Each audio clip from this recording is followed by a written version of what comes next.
Hello မင်္ဂလာရှိသောညနေခင်းလေးပါရှင်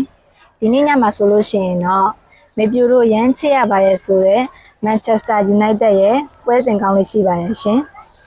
ဒီနေ့ည12:15မိနစ်အချိန်မှာတော့ Manchester United ဟာစပိန်ကလပ်အသင်းဖြစ်တဲ့ Real Sociedad နဲ့ရှင်ပြိုင်ကစားရမှာပဲဖြစ်ပါတယ်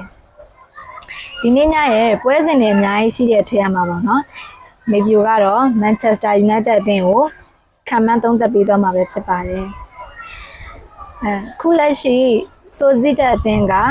စပိန်ကလပ်အသင်းလည်းဖြစ်တယ်လို့အိမ်ကွင်းလည်းဖြစ်တယ်ပေါ့နော်ဒါကြောင့် Manchester United ကို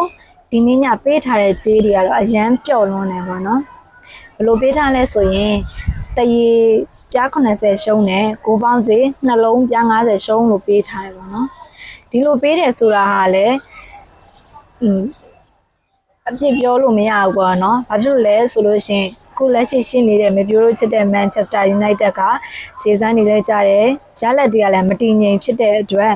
ဒိုင်းနေအနေနဲ့ဒီလိုကြည့်ပေးတာမဆန်းပါဘူးပေါ့နော်နောက်ဆုံးနှစ်ပွဲဆက်ကိုပေါပြောက်ခဲ့တဲ့ဆိုစီတက်ဟာဆိုလို့ရှိရင်